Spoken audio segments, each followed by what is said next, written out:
Conozcamos la Biblia. Cartas de San Pablo con el padre Claudio Doglio.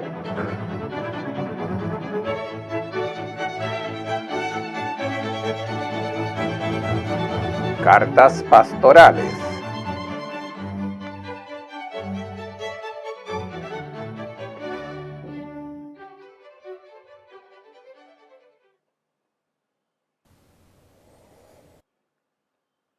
En la colección de las cartas de San Pablo, después de los escritos enviados a la comunidad, hay cartas enviadas a personas concretas.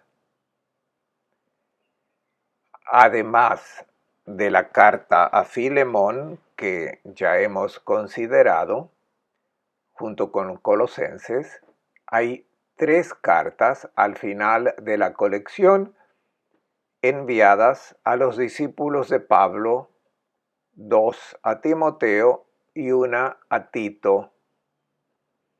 Estas cartas han sido denominadas cartas pastorales en la época moderna, y seguimos utilizando este título para describir estas 3 obras en las que el apóstol Pablo da a los discípulos indicaciones concretas para organizar la vida pastoral en las comunidades cristianas.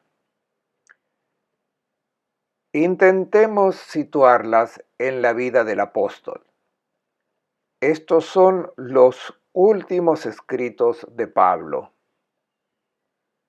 Recordemos que el apóstol fue detenido en Jerusalén en el año 58 y recluido en la cárcel de Cesarea Marítima durante 2 años, para luego ser trasladado a Roma en espera de juicio.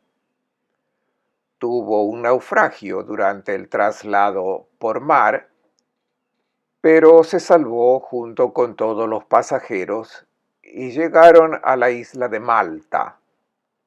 Desde allí fue trasladado a la capital del imperio, donde llegó en la primavera del año 61. Aquí permaneció hasta el año 63, otros 2 años de residencia forzosa mientras esperaba el juicio. El juicio no se celebró por falta de acusadores y Pablo fue puesto en libertad. Aquí termina el relato de los Hechos de los Apóstoles, y a partir de este momento no tenemos más noticias directas del apóstol. Sabemos que murió mártir en Roma después de un segundo encarcelamiento en el año 67. Pero lo que hizo del 63 al 67 no tenemos suficientes datos para poder afirmar. Solo unas pequeñas referencias en las cartas pastorales.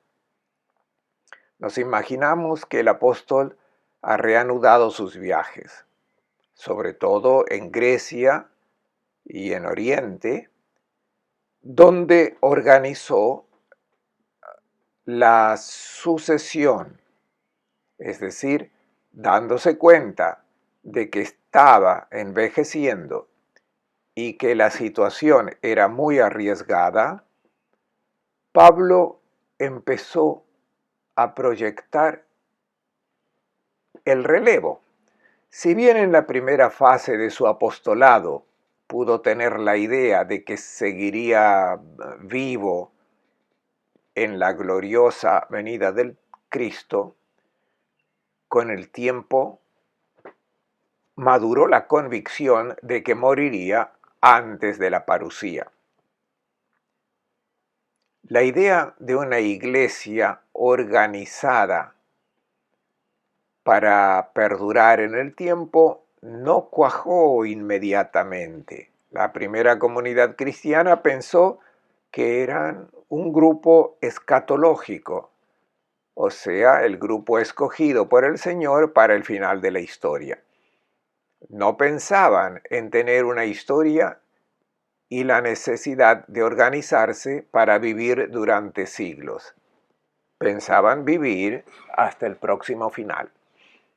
En los años siguientes, maduró la certeza que tenía que haber una historia de la Iglesia, que el grupo cristiano tendría que influenciar en la historia de la humanidad y acompañar los acontecimientos a lo largo de los siglos sin una indicación precisa de cuándo llegaría el final.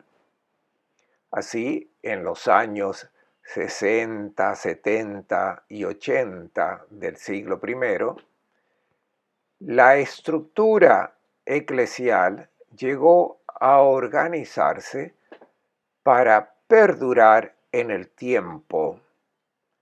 Y Pablo, en los últimos años de su vida, se ocupó de esa organización. Pensó en dar la tarea de apóstoles a sus discípulos, que habrían continuado su obra, dando instrucciones para que los discípulos formaran a otros discípulos que continuaran en el tiempo la obra del Evangelio. Así nacieron la primera carta a Timoteo y la carta a Tito. Son dos textos muy similares que contienen esencialmente el mismo tipo de enseñanza. Son instrucciones, consejos, indicaciones prácticas para la organización de las comunidades cristianas. Las mismas indicaciones se dirigen a Timoteo, que quedó a cargo de la comunidad de Éfeso, diríamos que el obispo de Éfeso, y a Tito, que quedó como obispo de Creta. Los obispos se convierten en los herederos de los apóstoles.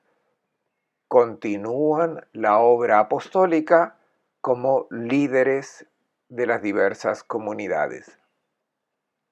Entre los diversos términos que se utilizaron al principio, surgieron tres que se utilizaron específicamente para indicar el ministerio ordenado como una continuación de la obra apostólica. Se utilizaron palabras muy usadas en la lengua griega: diáconos, presbíteros, episcopus. Ni siquiera lo hemos traducido, los hemos mantenido tal cual, tal vez deformándolos ligeramente. Diácono significa siervo, ministro. Presbítero significa anciano, pero en el sentido técnico de cabeza de familia. Y episcopus significa inspector, supervisor, el que mira desde arriba, el que controla y supervisa.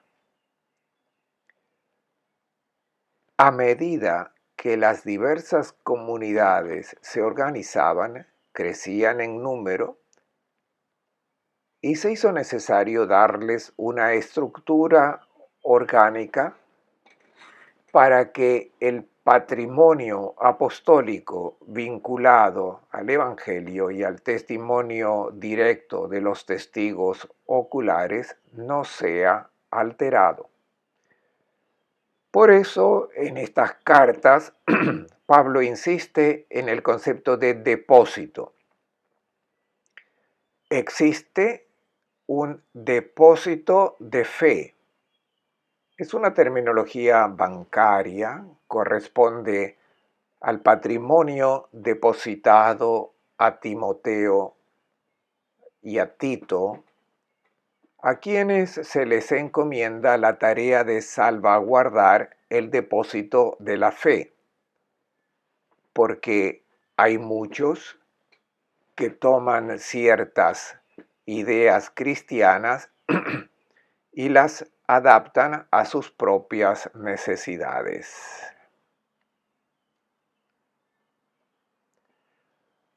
Por lo tanto, la tarea fundamental que Pablo atribuye a los discípulos que se convierten en episcopoi es la de supervisar la doctrina, de custodiar la verdad del Evangelio en la fidelidad a la enseñanza de los apóstoles.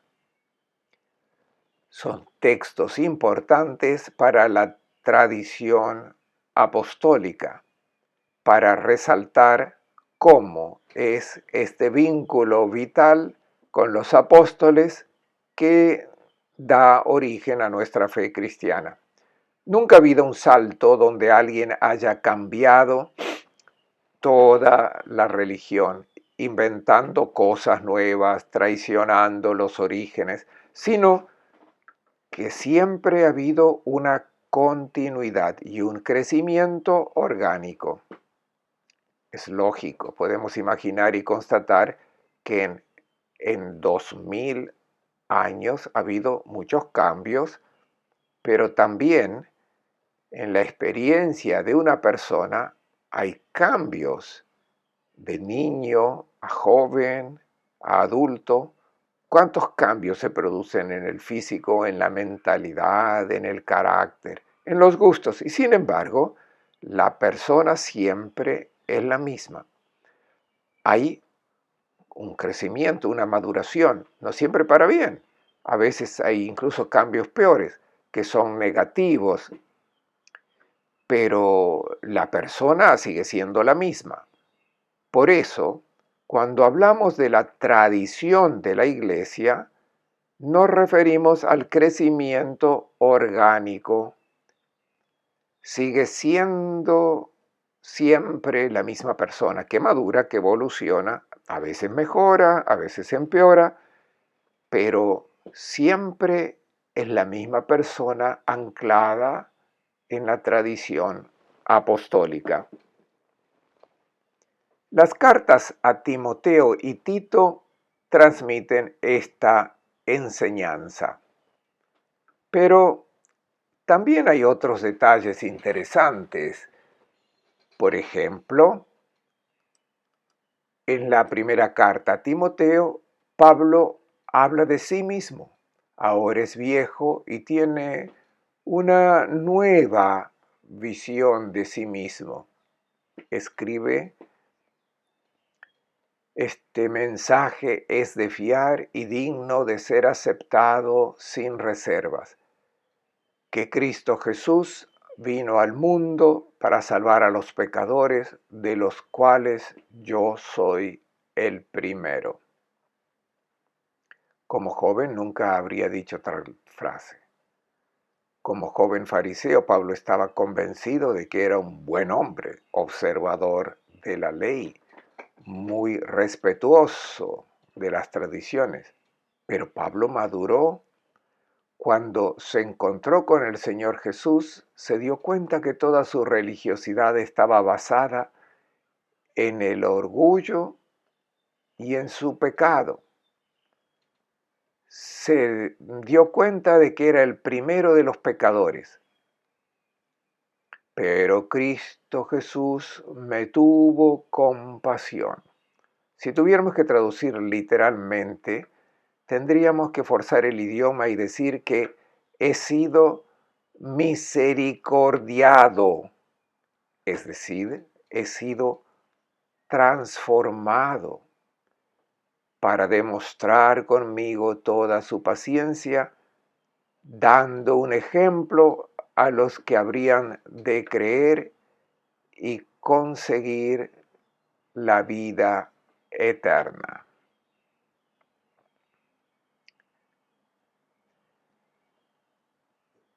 El trabajo de la salvación es un cambio en toda la persona. Pablo se ofrece en primer lugar como ejemplo y prueba de esta intervención salvífica de Dios que cambia y hace madurar, no en el sentido de que dé la vuelta a la situación creando algo que antes no existía, sino madurando lo que era inmaduro. Otro texto muy interesante se encuentra en la carta a Tito. El centro de esta carta constituye un pequeño marco teológico de tan gran importancia que la tradición de la Iglesia nos hace leerla cada año durante la misa de la noche de Navidad. Y es que en esa noche, atraídos por el misterio del nacimiento de Jesús, casi nadie presta atención a la segunda lectura. Y sin embargo, es una joya que merece ser escuchada. La gracia de Dios que salva a todos los hombres se ha manifestado enseñándonos a vivir.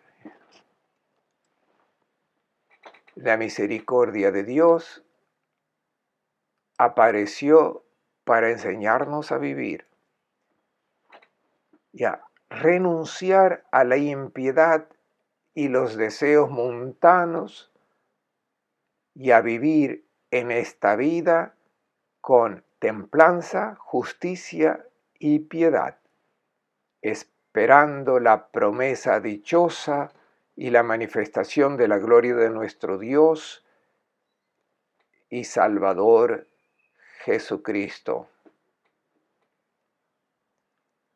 Aquí también se vuelve a emplear la palabra parusía, vivir con templanza, justicia y piedad en este mundo mientras esperamos la parusía. Traten de pensar en estas tres palabras. La templanza indica la relación correcta con uno mismo y con las cosas. La justicia implica una buena relación con otras personas. La piedad, la misericordia, designa una buena relación con el Señor. La gracia de Dios nos enseña a vivir las relaciones fundamentales de nuestra vida en este mundo mientras esperamos la parusía. Lo que Pablo decía en las primeras cartas lo sigue diciendo en las últimas. La perspectiva ha cambiado, ya no está tan convencido del cumplimiento inminente, pero la vida cristiana sigue orientada hacia la parusía.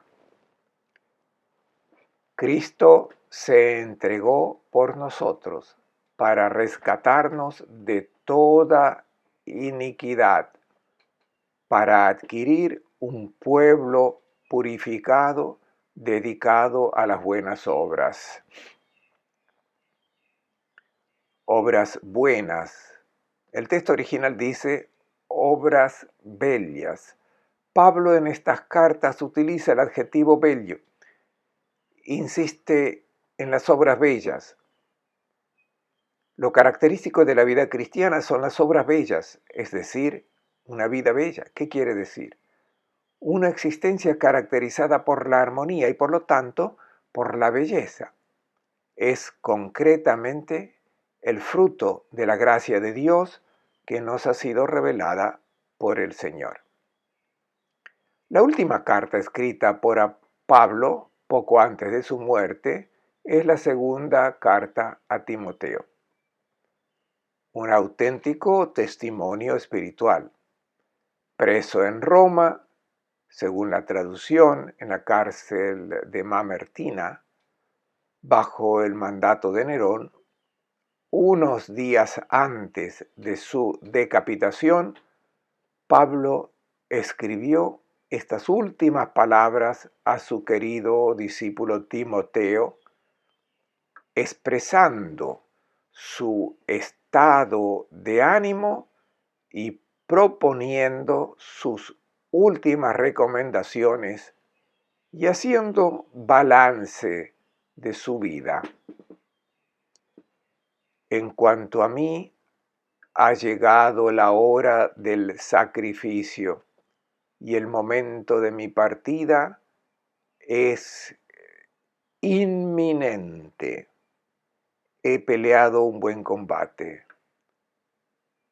He terminado la carrera. He mantenido la fe. Solo me espera la corona de la justicia que el Señor como justo juez me entregará aquel día. Y no solo a mí, sino a cuantos desean su manifestación. Pablo ve ahora el puerto. Está acostumbrado a las navegaciones y dice que es el momento de arriar las velas. El barco se acerca. La carrera ha terminado. Pero lo que ha conservado es la fe, es decir, esa comunión personal con el Señor Jesús que le había conquistado varios años antes y ahora saborea el momento del encuentro definitivo. Derramando su sangre como mártir, llega a esta comunión plena. Recibe la corona que el Señor le ha preparado y después de tantos esfuerzos disfruta de su premio.